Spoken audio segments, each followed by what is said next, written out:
নমস্কার বন্ধুরা, অঞ্জুস ক্রিয়েশনে আপনাদের সবাইকে স্বাগত। আমার আজকের রেসিপি মিক্স ভেজ। এর জন্য আমি ফুলকপি, ব্রোকলি, গাজর, বিনস, মটরশুঁটি, 3 রকমের ক্যাপসিকাম, রাঙা আলু আর একটু পনির নিয়ে নিয়েছি।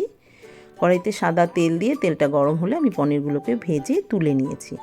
এবার ওই তেলের মধ্যেই সাদা জিরে ফোড়ন দিয়ে এসব সবজিগুলোকে দিয়ে দিয়েছি। এবার একটু কারি পাতা দিয়ে দিয়েছি। কারি পাতাটা চাইলে আপনারা নাও দিতে পারেন। সবজিগুলো ভালো করে ভেজে নিয়ে মটরশুঁটি দিয়ে দিয়েছি। এবার সবজিগুলোকে আরেকটু ভেজে নিয়েছি, নিয়ে ওর মধ্যে টমেটো কুচি আর চেরা কাঁচা লঙ্কা দিয়েছি, আর একটু হলুদ গুঁড়ো আর একটু লবণ দিয়ে দিয়েছি। এবার একটু আদা বাটা, একটু ধনে গুঁড়ো, একটু জিরে গুঁড়ো দিয়ে মশলাটা ভালো করে কষিয়ে নিতে হবে। এবার ওপর থেকে ভাজা পনিরের টুকরোগুলো দিয়ে দিয়েছি। এবার একটু নেড়ে নিয়ে আমি কাজু বাটা দিয়েছি। কাজু বাটাটা দেওয়ার পরে আবার কিছুক্ষণ আমি কষিয়ে নিয়েছি মশলাটাকে। এবার একটু চিনি দিয়ে দিচ্ছি, দিয়ে ওপর থেকে উষ্ণ গরম জল দিয়ে দিয়েছি। এবার কিছুক্ষণ ঢাকা দিয়ে রেখে দিয়েছি। এবার ঢাকনাটা খুলে ওপর থেকে একটু গরম মশলার গুঁড়ো দিয়ে দিচ্ছি।